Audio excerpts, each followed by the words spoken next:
La résistance des talibans plus forte que prévu en Afghanistan, Kunduz et Kandahar ne sont toujours pas reprises et le Mollah Omar appelle à la mobilisation.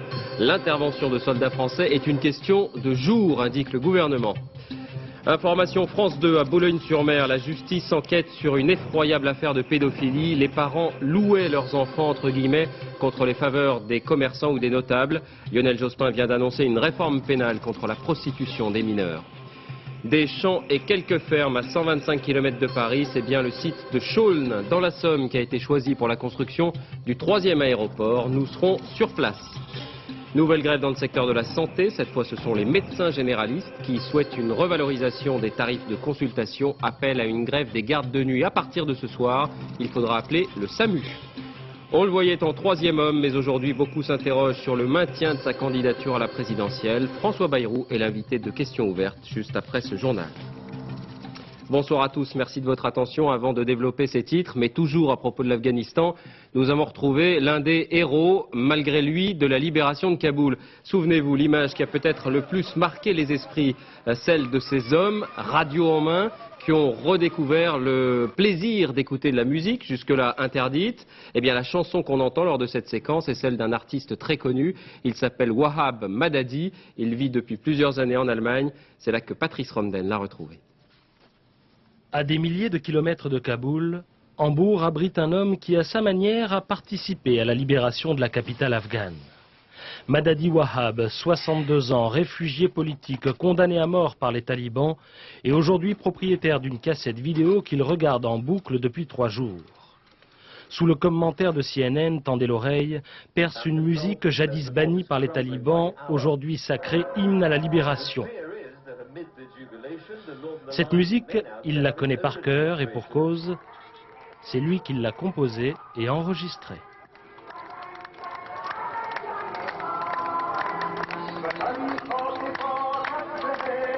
Titre de la chanson « Ô ma patrie, mon amour pour toi et mon honneur ». C'est un ami qui habite en Autriche qui m'a téléphoné. Il m'a dit « Kaboul, la libération, on entend ta musique à la télévision ». Il était content pour moi.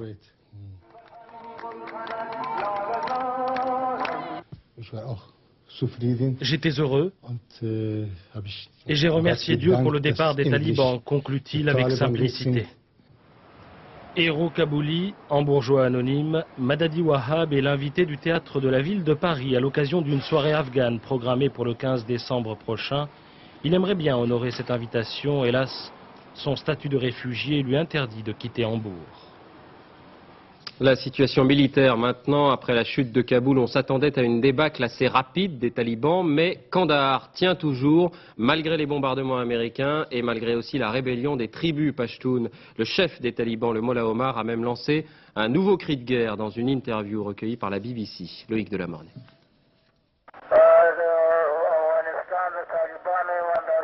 Cette voix qui s'échappe d'un endroit quelque part en Afghanistan, c'est celle du Mollah Omar, le chef suprême des talibans. Au téléphone avec un journaliste de la BBC, il explique que la situation en Afghanistan est liée à une grande cause, la destruction de l'Amérique à très brève échéance. Le journaliste lui demande alors s'il a un plan stratégique pour cela. Le Mollah Omar répond « Un grand travail se prépare en ce moment et si Dieu le veut, il est en train d'être mis en œuvre. Mais c'est une tâche immense et avec la victoire de Dieu, cela arrivera bientôt. »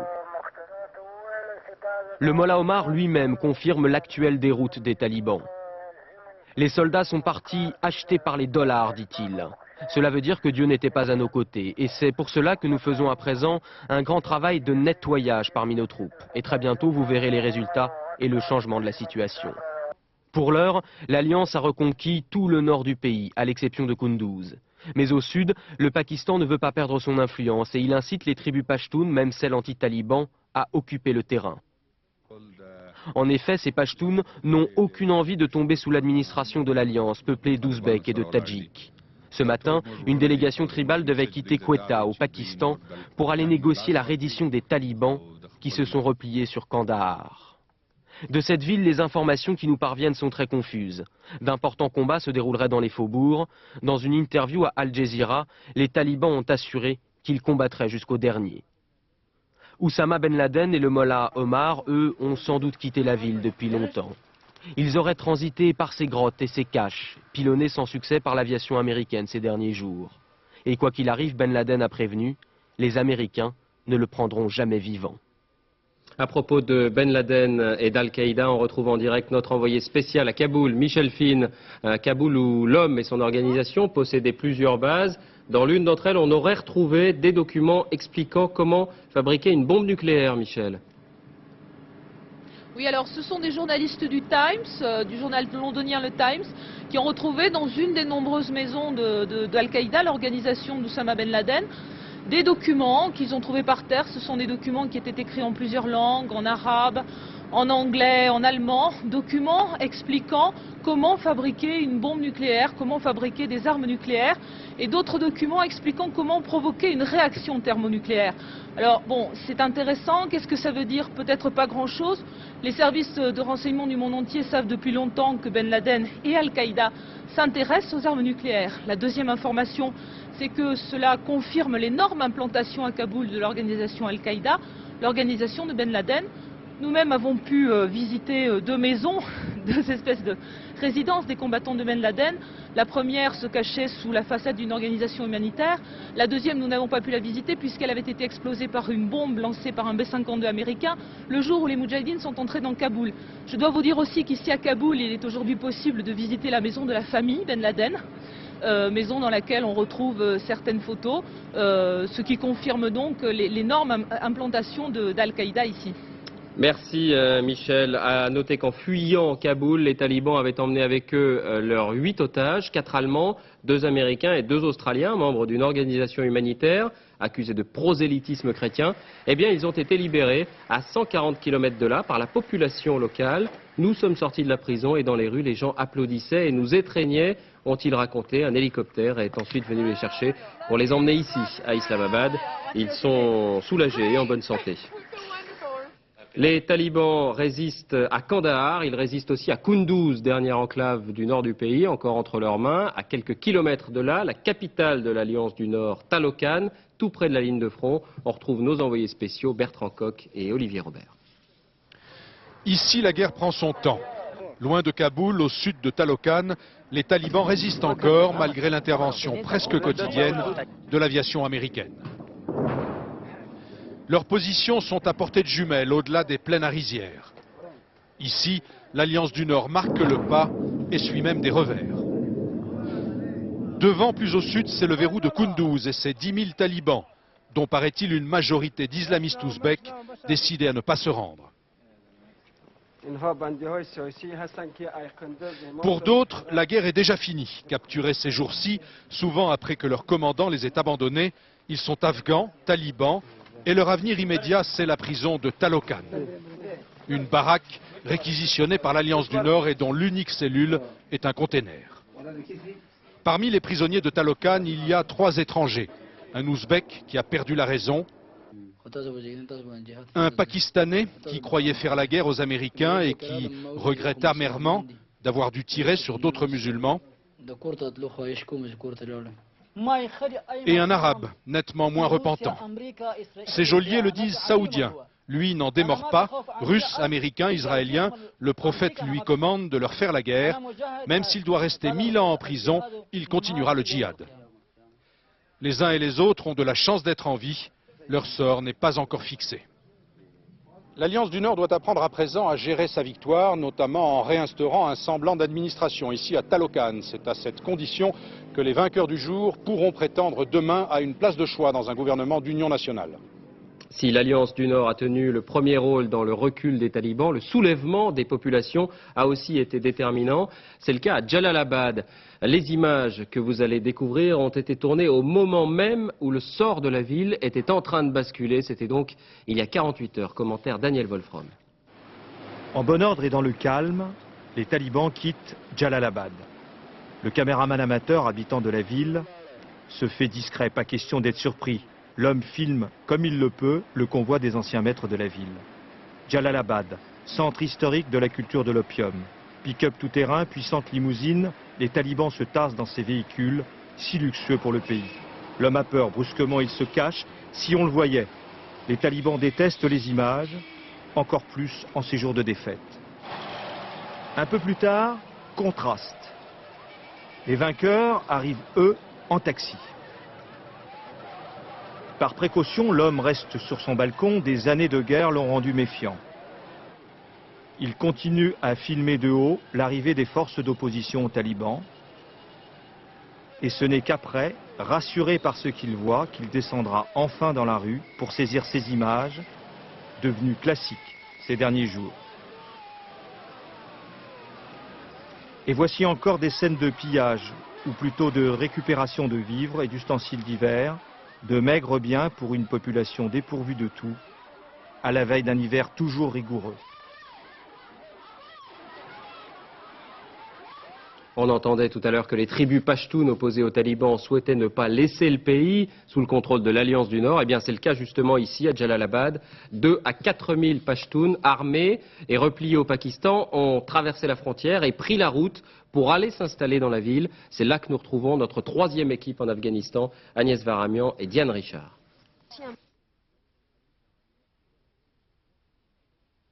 Petit souci technique pour la diffusion de ce reportage, mais nous allons pouvoir le regarder ensemble, si tout va bien, c'est dans un instant.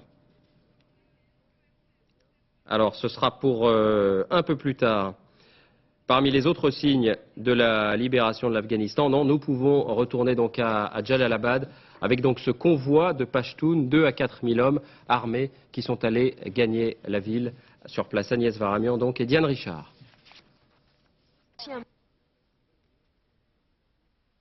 Décidément, on a un souci avec Jalalabad. Parmi les autres signes de la libération de l'Afghanistan, il y a bien sûr l'amélioration des femmes. Image ici de l'une des présentatrices vedettes de la radio de Kaboul, sans la burqa, on va la voir. Elle pourrait aussi apparaître à la télévision qui redémarrera dans les prochains jours. Cela dit, la burqa reste très présente dans les rues à Kaboul. Il faudra visiblement du temps pour trouver d'autres habitudes. C'est ce que nous expliquent Michel Fine et Jean-François Monnier sur place. Dans les rues de Kaboul, une femme mendie.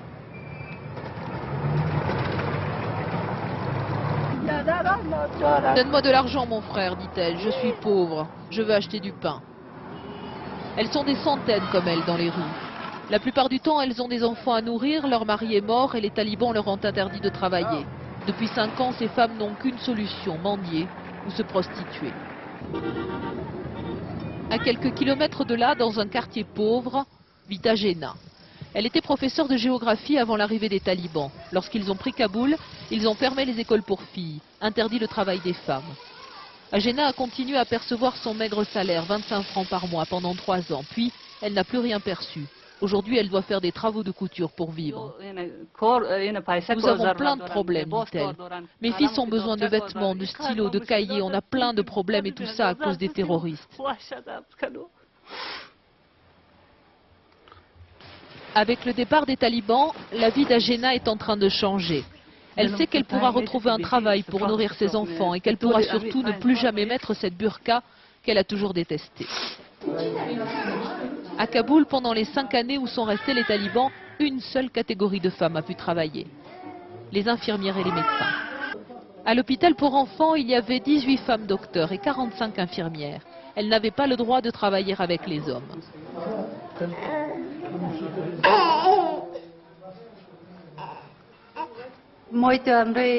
C'était très dur, raconte cette infirmière. On ne se comprenait pas. Maintenant, on peut travailler normalement avec les médecins, avec les hommes. À Kaboul, les femmes sont en train de changer.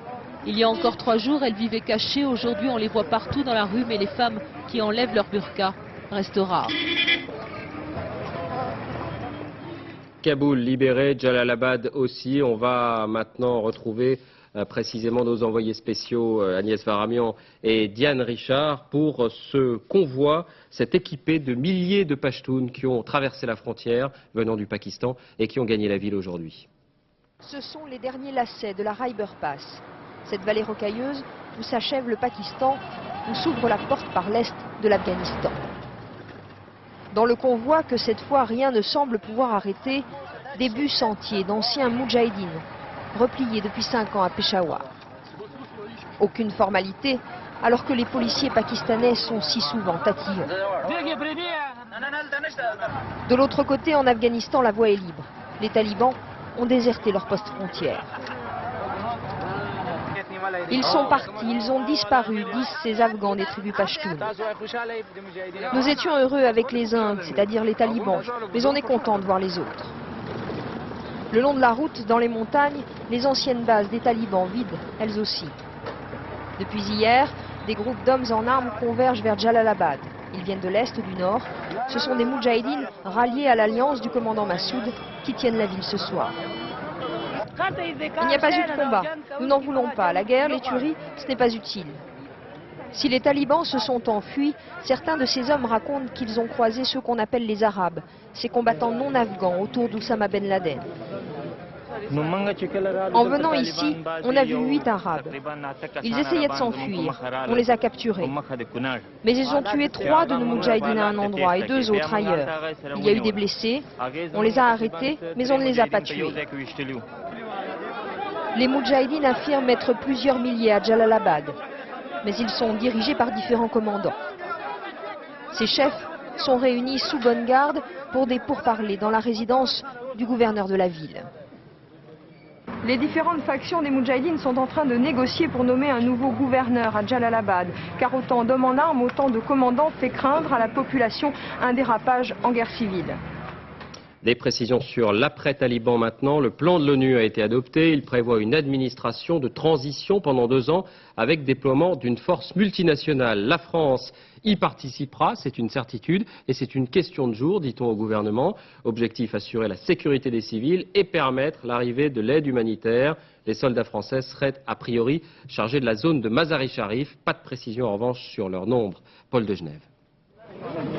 Ces ballots de nourriture sur les quais de Termez partent pour l'Afghanistan.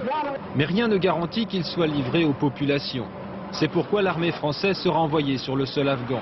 Il ne s'agit pas de combattre aux côtés des Américains ou de rechercher Oussama Ben Laden, mais de faire régner l'ordre.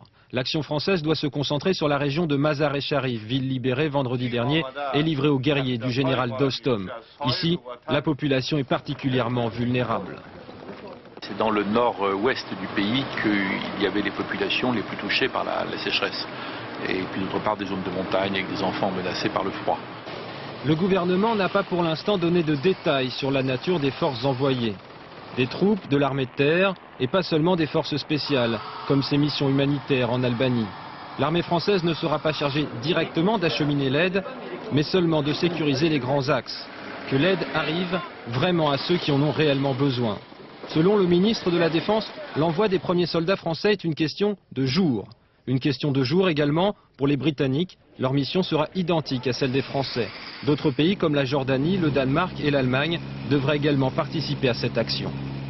Le Canada aussi, où l'on parle de 1000 soldats engagés. Les Britanniques, eux, seraient 4000 disponibles en tout cas. Et Tony Blair a indiqué qu'il pourrait aussi participer éventuellement à la traque de Ben Laden. Les obsèques de Joanne Sutton, journaliste à RFI, tuée dimanche dernier en Afghanistan, elles ont eu lieu tout à l'heure à Saint-Germain-en-Laye. Auparavant, une cérémonie privée à sa mémoire et à celle des 2 autres journalistes tués dimanche, dont Pierre Billot d'RTL, s'était déroulée à la Maison de la Radio à Paris. En bref, encore à l'étranger, un Palestinien tué, 15 autres blessés suite à une incursion de l'armée israélienne dans ce camp de réfugiés du sud de la bande de Gaza. 7 maisons palestiniennes ont été très sérieusement endommagées par les chars. L'Algérie, l'électricité a été rétablie aujourd'hui dans le quartier de Bab el-Oued. 701 morts, dont 651 à Alger. C'est le dernier bilan des intempéries de samedi dernier. Depuis plusieurs jours, il n'y a plus d'espoir de retrouver des survivants, mais les recherches continuent. Avec les hommes de la sécurité civile française, nos envoyés spéciaux Patrick Fandiot, Édouard Perrin. Un corps a été repéré sous 3 mètres de boue. Depuis 2 heures déjà, pompiers et militaires algériens tentent de le faire sortir. Dans ce qui fut une école de couture, une quarantaine de cadavres de jeunes filles ont déjà été découverts depuis samedi dernier. Cette fois-ci, c'est un homme. D'après ses papiers, il a 41 ans, sans doute un enseignant, pensent les sauveteurs. Depuis ce matin, c'est un important dispositif de recherche qui est mis en place. Les autorités veulent aller vite et l'aide internationale est la bienvenue. Si on peut dégager toute la rue pousser tout le monde là. Les chiens renifleurs de la sécurité civile doivent retrouver un couple disparu dans cet appartement. Il y a beaucoup de boue et on faut faire attention que... En sous-sol, il y a beaucoup de boue, on peut éventuellement tomber dedans. Il faut faire attention. Mais il y a trop d'odeur. La boue a séché, les chiens n'ont rien flairé. Retour bredouille. C'est plein de boue, c'est un amas de meubles. C'est très difficile pour cheminer avec le chien. Mais aucune présence ni de corps, ni de... Mais toujours un espoir. Voilà, on est là pour ça. Je désespère pas. L'espoir qui reste à Bab el-Oued, c'est de pouvoir rendre chaque mort à sa famille pour que chacun puisse enfin faire son travail de deuil. Les prémices du Ramadan, cela s'appelle la nuit du doute et cela se passe à la grande mosquée de Paris. Les autorités religieuses musulmanes sont réunies pour fixer l'heure précise et le jour du début du jeûne en fonction de l'observation du premier croissant de lune. Conclusion, le Ramadan démarrera demain matin à 5h56 précise. Les suites de l'enquête sur la chute de l'Airbus A300 à New York, c'est toujours l'incertitude, mais une nouvelle piste est évoquée pour expliquer la dislocation de l'appareil. L'équipage aurait décollé trop tôt derrière le Boeing 747 qu'il précédait, et ce qu'on appelle la turbulence du sillage aurait provoqué le détachement de la dérive, la queue de l'avion, puis celle d'un réacteur dans la foulée, hypothèse qui demande bien sûr à être confirmée. Ce serait le premier accident de ce genre. L'actualité en France, on commence par l'annonce par Lionel Jospin tout à l'heure d'une réforme destinée à réprimer plus efficacement la prostitution des mineurs, longtemps sous-estimée. Avant de donner les détails de ces mesures, cette nouvelle affaire dans le Nord particulièrement glaçante. 4 enfants d'une même famille, âgés de 7 à 11 ans, étaient prostitués par leurs parents pour payer les courses en quelque sorte et éviter les saisies d'huissiers. Enquête France 2 sur place, Gilles Marinet. La famille habitait l'un de ces immeubles près de Boulogne-sur-Mer. Les 4 enfants ont d'abord été violés par leur père, puis par des proches. Certains sont des commerçants du quartier. Les parents s'acquittaient ainsi de leurs dettes. L'enquête très discrète a débuté en février dernier, lorsque les enfants ont été retirés au couple qui ne cessait de se battre. Les petits ont parlé. À ce moment-là, 10 personnes ont été mises en examen, certaines incarcérées, mais d'autres encore étaient soupçonnées. Un prêtre, un couple d'huissiers, des amateurs de vidéos pornographiques en Belgique, ainsi qu'un chauffeur de taxi qui aurait transporté les enfants chez les clients. Ces 6 personnes sont actuellement placées en garde à vue. C'est sur la base des déclarations faites aux policiers par le premier cercle de pédophiles, le père et l'entourage, dont les commerçants, qu'elles ont pu être identifiées. Un véritable réseau de prostitution autour des 4 petits. Ces enfants, depuis plusieurs mois, ils sont placés en sécurité dans une institution spécialisée.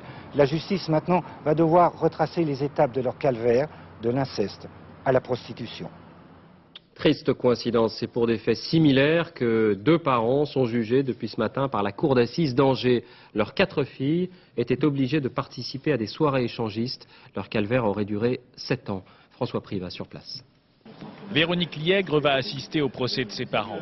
Ils comparaissent à Angers, devant les assises à huis clos, pour viol et proxénétisme sur Véronique, mais aussi sur ses 3 sœurs. Dans la salle d'audience sont exposées les pièces saisies durant l'enquête, cassettes vidéo, photos pédophiles. Les faits auraient débuté en 1989, les filles étaient alors âgées de 5 à 11 ans, pour s'achever en 1996, lorsque Véronique s'est confiée à sa famille d'accueil. Dès l'âge de mes 5 ans, j'ai commencé à me faire violer. Et ensuite, j'ai eu des coups, je me suis fait priver de soins et d'aliments. À 15 ans, je pesais 35 kilos. J'étais une enfant plutôt timide, repliée sur moi-même, de par mon passé, quoi. Vous avez subi des violences sexuelles régulièrement ? Quasiment toutes les semaines, et j'ai été vendue à des hommes, voire 3 hommes par soirée parfois. Dans le village de Jalais, 3500 habitants, près de Cholet, les services sociaux de la mairie n'avaient rien remarqué. Ils connaissaient surtout la famille Liègre pour ses problèmes financiers. Aujourd'hui, le père de Véronique, par la voix de son avocat, continue à nier les faits de viol et de proxénétisme. Il y a des faits de violence pure qui lui sont reprochés, qui sont reconnus. On est dans un climat familial dur et ça c'est tout à fait établi, il n'y a pas de discussion là-dessus. En revanche, il y a des accusations sur des faits de nature sexuelle, viol, agression sexuelle, proxénétisme, qui tous, et depuis le départ, depuis le premier jour, sont contestés par mon client. Au vu des faits qui leur sont reprochés, viol et proxénétisme sur mineurs, les parents des 4 jeunes filles risquent chacun 20 années d'emprisonnement. Verdict annoncé ici à Angers pour samedi en fin d'après-midi. Le plan Jospin maintenant, jusque-là la répression était difficile car les mineurs âgés de 15 à 18 ans bénéficient de la majorité sexuelle et la prostitution ne figure pas pour cette tranche d'âge en tant que telle dans le code pénal. Désormais ce crime existera, il sera passible de 10 ans de prison. On estime aujourd'hui que le nombre de prostituées mineures est compris entre 3 à 8 000 en France. Enquête Anne Guéry, Sébastien Maloiseau. Les silhouettes qui s'agglutinent aux voitures ne laissent guère de place au doute. Ces prostituées-là sont des jeunes filles mineures, selon les associations de terrain, des enfants venus d'Afrique anglophone, importés, pourrait-on dire, par des trafiquants. Ailleurs dans Paris, ce sont des jeunes garçons qui se prostituent. Eux sont roumains, eux aussi ont une clientèle assidue, peut-être justement parce qu'ils sont jeunes, très jeunes.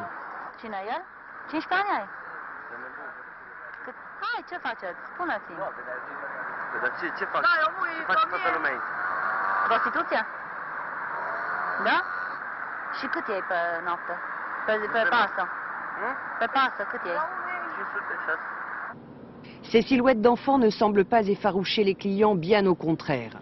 Il faut dire que jusqu'à présent, ils ne risquaient pas grand-chose, tout juste un outrage à la pudeur, dès lors que l'enfant avait plus de 15 ans. Ce sont ces clients impunis que Lionel Jospin a stigmatisés aujourd'hui. Des clients qui seront désormais jugés de la même manière que l'enfant ait 15 ans ou qu'il en ait 18. Pour Claire Brisset, qui défend les mineurs, cette loi permet enfin d'ouvrir les yeux. Longtemps, notre société a été dans la dénégation là-dessus. Mais non, la prostitution des mineurs, c'est pour l'Asie, c'est pour l'Afrique, c'est pour les pays en guerre, etc. C'est pas vrai. Ça existe aussi chez nous. Et ça se développe chez nous. Selon l'UNICEF, il y aurait en France 2000 à 3000 prostituées mineures. L'UNICEF qui demande alors, comme beaucoup d'autres, que le gouvernement s'attaque désormais aux trafiquants d'enfants. Oui, chiffres qui sont bien entendu des estimations, aucun chiffre officiel n'existe. Cette fois, c'est officiel, l'annonce a été faite il y a 1 heure environ, c'est bien le site de Chaulnes qui a été choisi pour devenir le 3e aéroport de la grande région parisienne. Chaulnes est un village de la Somme situé à 125 km de Paris. Les agriculteurs sont consternés, les entreprises locales beaucoup plus enthousiastes. Peggy Leroy, Claude Barnier sur place. On aurait 2 pistes de ce côté-ci et puis 2 pistes à l'extrémité, de l'autre côté. Donc... Et vous au milieu? Et moi au milieu, oui. Ouais. Imaginez une tour de contrôle à la place de sa ferme et des pistes sur ses champs. Pour Christian Prume, c'est un travail difficile. Il a grandi, il travaille et il habite sur le site choisi pour le 3e aéroport. Et pour cette famille de fermiers, il est hors de question de partir. À nos enfants, nous, on voudrait leur donner quand même quelque chose parce qu'en plus, ils se sont lancés dans le métier. Donc, et mon mari, c'est pareil, il se crève au boulot pour du béton. Non, nous n'en voulons pas du béton. Ouais, on veut transmettre le on veut patrimoine. Transmettre notre patrimoine. À quelques kilomètres de là, l'ambiance est moins tendue. Des chefs d'entreprise en bâtiment sont réunis autour d'Alain Gagné. Cet entrepreneur est à l'origine de la candidature de Chaulnes. Pour la région, c'était un moteur inespéré et que ça devrait tirer l'économie de la région. Vous savez bien que cette région est prise entre 2 régions puissantes, l'Île-de-France et la région Nord-Pas-de-Calais. Or, entre les deux, on n'a rien. Rien excepté les champs fertiles du Santerre, 1700 habitants qu'il faudra bien exproprier et des agriculteurs qui bientôt n'auront plus de terre. Question simple tout de même, faut-il vraiment un 3e aéroport? On sait que les Verts y sont opposés par exemple, même si la question a été tranchée aujourd'hui, le débat, lui, n'est pas clos. Stéphane Despinois, Florence Griffon. Chaque jour, 1300 appareils atterrissent sous des cols de Roissy. L'aéroport n'a cessé de grandir depuis sa création il y a 30 ans. Il devait soulager Orly, il l'a maintenant largement dépassé. 48 millions de passagers en transit l'an dernier à Charles de Gaulle, c'est-à-dire 2 fois plus qu'à Orly. On se rapproche dangereusement des 55 millions. Or, le ministre des Transports a promis aux riverains de ne pas dépasser cette limite. Et malgré le report que l'on peut avoir sur les TGV, il reste 35 millions de passagers en 2020 qu'il faut absolument héberger dans des aéroports. D'où la nécessité du 3e aéroport. Des prévisions de trafic remises en cause par les attentats. Selon les opposants au 3e aéroport, la solution passe plutôt par un report du trafic fret sur l'aéroport de Vatry dans la Marne et par l'utilisation d'avions plus gros et moins bruyants. Si on a de l'argent à mettre quelque part, eh bien c'est probablement là qu'il faut le mettre aujourd'hui. Encore une fois, ce qui est essentiel, c'est de soulager les gens tout de suite et de ne pas renvoyer ça à un aéroport pour dans 15 ans, dont on n'a aujourd'hui pas le premier centime du financement et qui n'est peut-être qu'un leurre. Un leurre qui coûterait entre 6 et 9 milliards d'euros en comptant les connexions TGV. Air France a préféré ne pas se prononcer sur cet aéroport destiné à 125 km de Paris. Dans les prochains jours, il faudra éviter de tomber malade le soir et la nuit. Les médecins généralistes ont décidé d'une grève nationale des gardes de nuit à l'appel de leur syndicat majoritaire. Ils réclament notamment une augmentation des tarifs, 115 francs pour une consultation, 135 francs pour une visite à domicile. Le quotidien des médecins, reportage Benoît Thévenet, Christian Gallet. Fatigantes, mal payées, parfois dangereuses dans certains quartiers, les gardes de nuit sont indispensables pour les patients mais peu gratifiantes pour les médecins. Didier Courtalon était de garde hier soir, il sera désormais en grève la nuit. Jusqu'à présent, quand on a fait grève dans la rue, ça n'a fait bouger personne. Alors, qu'est-ce qu'il faut faire? Et le seul moyen qui nous reste, c'est quand même bien de faire la grève des gardes. C'est le seul moyen de pression. Et c'est vraiment pas avec plaisir, parce qu'on aime ce qu'on fait. À Paris, le docteur Brugnoux est également mécontent. La consultation est à 115 francs depuis 3 ans, la visite à domicile 135 francs depuis 7 ans. Insuffisant, disent les médecins, lorsqu'on travaille 70 heures par semaine. Elle est très bonne, comme d'habitude. Ah bon, bah c'est bien. 7h30, je suis dehors en visite à domicile. J'ai pas toujours le temps de déjeuner et j'embraye sur les consultations dans l'après-midi. Je finis tard le soir et le soir, je fais des visites à domicile d'urgence qui sont arrivées dans l'après-midi. Donc, et vous savez quelles sont les raisons pour lesquelles on fait des raisons vite comprises par les patients. Nous disions, ma femme et moi, que 115 francs, ça paraissait en effet pour une consultation, pas un chiffre très suffisant. En téléphonant cette nuit à votre médecin, vous risquez d'entendre ceci. En raison d'un mouvement de grève national en cas d'extrême urgence jusqu'à 8 h du matin, veuillez composer le 15. Les caprices du ciel, tempête dans la région de Nice, avec des dégâts, mais pas de victimes. On a signalé des pointes de vent à 130 km/h. Et puis la neige en Espagne, il a neigé sur les sommets de Majorque, près de Bilbao aussi, et près de Valence. Les routes de montagne sont fermées. Il neige même sous 400 mètres d'altitude dans le nord du pays, dit-on. L'arrivée du Beaujolais nouveau, fidèle au rendez-vous, les fêtards de Beaujeu dans le Rhône. Alors question, le Beaujolais est-il fidèle à sa réputation? A-t-il le goût de banane, comme on dit? On écoute quelques-uns de ses supporters. C'est extrêmement léger. Oui, il est bon. Super. C'est sympathique, c'est amical, c'est chaleureux. Il m'a dit qu'il avait un goût de groseille cette année. Ça change de la banane. Cette année, c'est un millésime qui est très compliqué, très dur. Les gens qui n'ont pas trié à la vigne, ont sorti des primeurs qui sont sur des acides, sur des astringents, qui ont très peu de fruits. C'est extrêmement prime-sautier, c'est pas désagréable quand même. Image de la romancière et essayiste Florence Delay, installée aujourd'hui à l'Académie française, en présence de Bernadette Chirac, lauréate de nombreux prix littéraires. Elle a été élue, je vous le rappelle, le 14 décembre dernier. Elle succède à l'académicien et philosophe Jean Guiton. Sport, tennis, Sébastien Grosjean franchit un nouveau cap. Sa victoire contre André Agassi lui ouvre les portes des demi-finales des Masters. Jamais un Français n'était allé aussi loin dans la compétition. Julien Hérichon. Aucun Français n'y était parvenu. Sébastien Grosjean a atteint les demi-finales des Masters. 30 points gagnants. Un coup droit dévastateur, il fallait ça pour battre Agassi. Des coups droits, il en passe et des meilleurs. Premier set, 6 jeux à 3. Agassi a beau lutter, un point par-ci, une volée par-là, cela ne suffit pas. Sébastien Grosjean s'impose 6-3, 6-4. J'ai essayé de me faire plaisir, de frapper dans la balle, essayer de ne pas subir. Donc c'est peut-être pour ça aussi qu'il y a autant de points gagnants. En demi-finale, Grosjean affrontera Kafelnikov, la revanche du tournoi de Bercy. Il y a 2 semaines, le Français s'était imposé face aux Russes.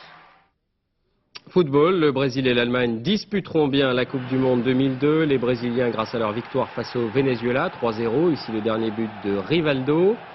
L'Allemagne, elle, a battu l'Ukraine 4-1. Vous allez découvrir le 4e but, il est signé Ballack. Qualification également de l'Irlande, de la Belgique, de la Turquie et de la Slovénie qui disputera sa première phase finale. On connaît maintenant 31 des 32 participants. Fin de cette édition, à suivre questions ouvertes. Invité donc François Bayrou, la météo Patrice Drevet, le point route Valérie Maurice, l'info sur France 2, 21h, envoyé spécial avec notamment une enquête sur l'Alliance du Nord. Le dernier journal, minuit et demi, Laurence Piquet, dès 6h30 Télématin, Françoise Laborde recevra Michel Sapin, ministre de la fonction publique et de la réforme de l'État, 13h Daniel Bilalian, 20h Béatrice Schoenberg. On se quitte avec Venise sous les eaux. À lundi.